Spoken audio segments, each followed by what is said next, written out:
teman-teman, perkenalkan saya Cetsi Raflin Patricia MK dengan NIM 205040002 dari kelas Kalkulus Vektor 1. Nah, pada saat ini saya akan membahas tentang tugas terstruktur 2 dengan dosen yaitu Mner Jori Ferry Manoarfa. Mari kita simak bersama.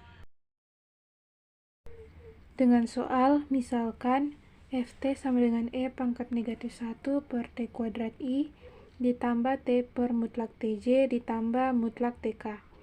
Tentukan apakah Ft mempunyai limit jika ada, hitunglah, atau jelaskan jika tidak ada. Kita masuk pada pembahasan.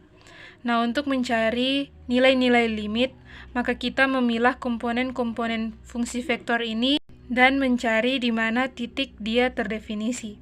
Untuk komponen yang pertama atau F1T sama dengan E pangkat negatif 1 per T kuadrat.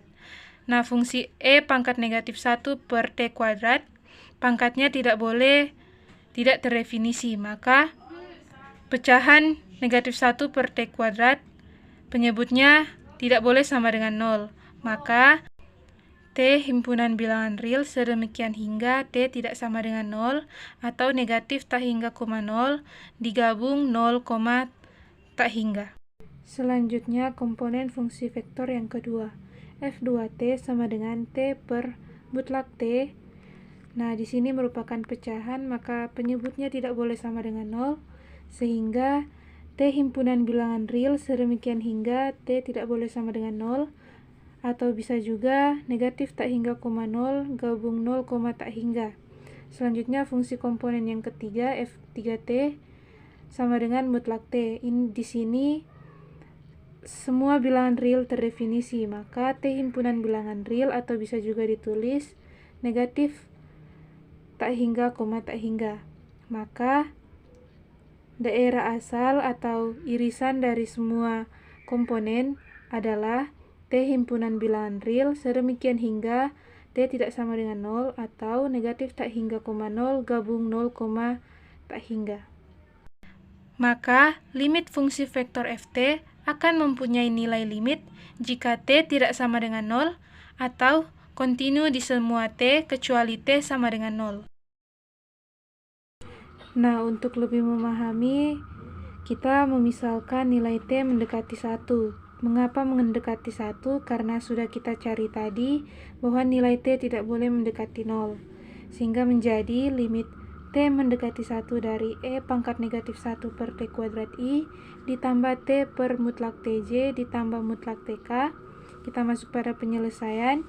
Kita memilah komponen-komponen fungsi vektor tersebut menjadi limit T mendekati 1 E pangkat negatif 1 per T kuadrat. Kita substitusi nilai 1, maka E pangkat negatif 1 per 1 kuadrat hasilnya E pangkat negatif 1. Selanjutnya, limit T mendekati 1 dari T per mutlak T. Kita substitusi juga nilai T sama dengan 1, hasilnya 1 per mutlak 1 atau 1. Selanjutnya, limit T mendekati 1 dari mutlak T. Kita substitusi menjadi mutlak 1. Mutlak 1 adalah 1. Maka kita memiliki kesimpulan limit T mendekati 1 E pangkat negatif 1 per T kuadrat I ditambah T per mutlak Tj ditambah mutlak Tk menjadi E pangkat negatif 1 I ditambah J ditambah K, atau bisa juga ditulis dalam kurung E pangkat negatif 1, 1, 1. Selanjutnya kita juga memisalkan nilai T mendekati negatif 2. Maka limit T mendekati negatif 2 dari E pangkat negatif 1 per T kuadrat I ditambah T per mutlak Tj ditambah mutlak Tk. Kita masuk pada penyelesaian. Kita juga memilah komponen-komponen fungsi limit ini menjadi limit T mendekati negatif 2 E pangkat negatif 1 per T kuadrat. Kita substitusi nilai T sama dengan negatif 2, maka menjadi E pangkat negatif 1 per negatif 2 pangkat 2.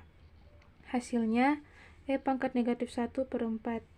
Selanjutnya, limit T mendekati negatif 2 dari T per mutlak T, hasilnya negatif 2 per mutlak negatif 2. mutlak negatif 2 adalah 2, maka negatif 2 per 2 sama dengan negatif 1.